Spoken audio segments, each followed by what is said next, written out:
আমার খবর। ইন্ডিয়া জোটের বৈঠকে শোকসভা হবে বলে কটাক্ষ রাজ্যের বিরোধী দলনেতা শুভেন্দু অধিকারীর।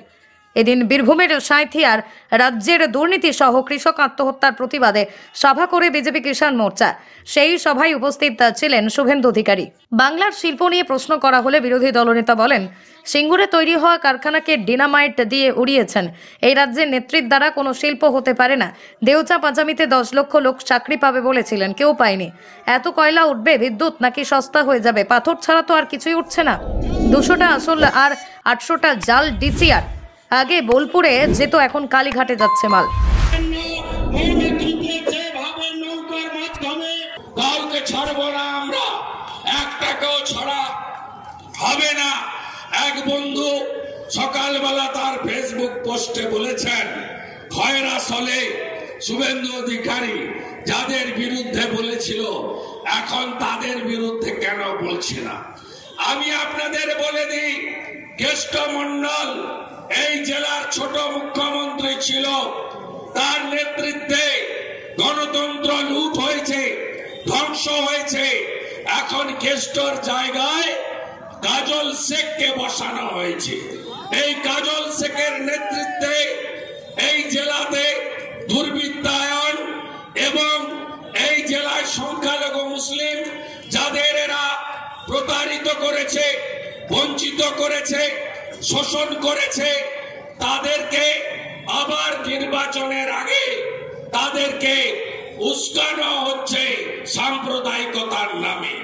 এই কাজল সভাধিপতি এর এত সাহস হয় কি করে? জুম্মার দিন মসজিদে গিয়ে সেখানে সাম্প্রদায়িক বক্তব্য রেখেছে, ভেবেছে কেউ রেকর্ড করবে না। আমার কাছে সব তথ্য আছে, শুধু ভোটটা ঘোষণা হতে দেন, ইলেকশন কমিশনে দেব। কেষ্টর যে হালত হয়েছিল এর হালত তাই হবে। আর এই ডিসিআর কোম্পানি এ চিরদিন চলবে যতক্ষণ চোর মমতা আছে। বোতলটা নতুন, মদটা পুরনো। সরকার চায় তার রাজস্বটা আগে কেষ্টর বাড়ি যেত, এখন শ্যামসিং তুলে, তাপাই বিশ্বাসরা তুলে, এখন তারা ভাইপোর কাছে সরাসরি পাঠিয়ে দেয়।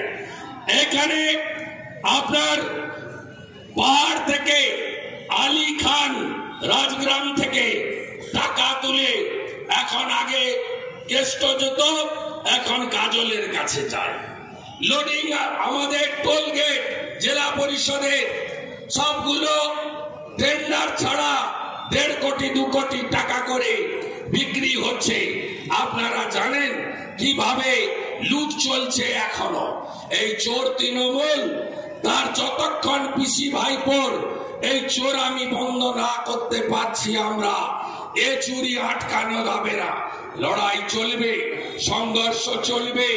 পোস্টপোল ভায়োলেন্সের গুন্ডারা এখনো জেলে যায়নি, তাদের আমরা জেলে দেখতে চাই।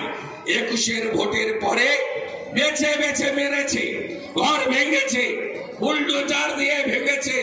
আপনারা কি ভাবলেন যে আমরা এগুলো ভুলে গেছি? আমরা একটাও ভুলিনি, আমরা একটাও ভুলিনি।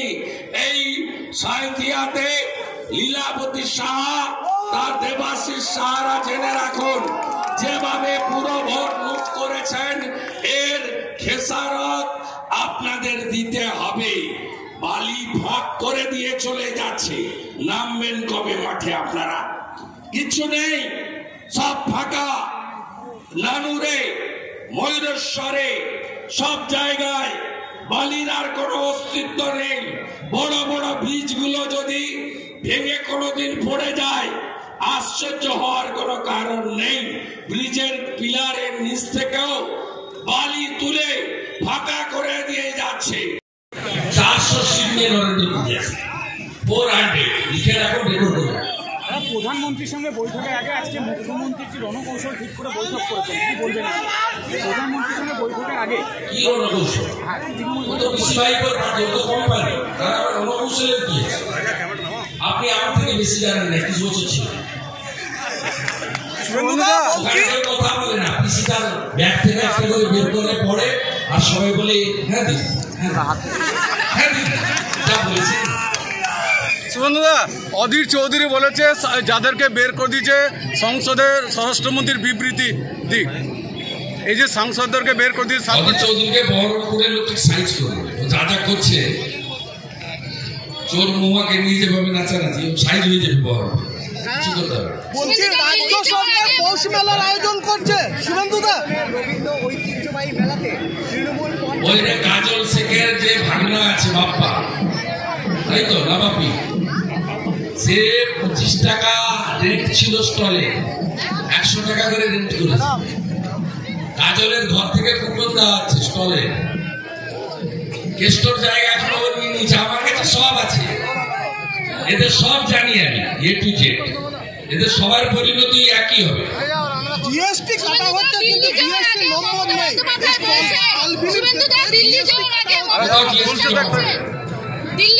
এখানে প্রকৃতি মা দেওয়ার সম্পদ, এত রাজস্ব, 100 টাকা যদি রাজস্ব আদায় হয় 10 টাকা সরকারের ঘরে জমা পড়ছে।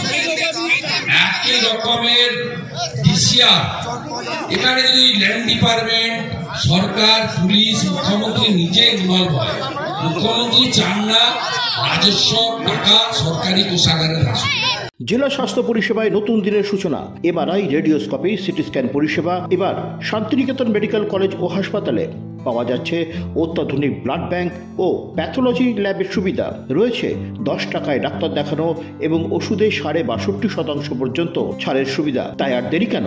আজই আপনার প্রিয়জনের চিকিৎসার জন্য আসুন আন্তর্জাতিক পরিকাঠামো আর অত্যাধুনিক প্রযুক্তি নিয়ে গড়ে ওঠা শান্তিনিকেতন মেডিকেল কলেজ ও হাসপাতালে। দেখতে চোখ রাখুন আমাদের ফেসবুক ও ইউটিউব চ্যানেলে।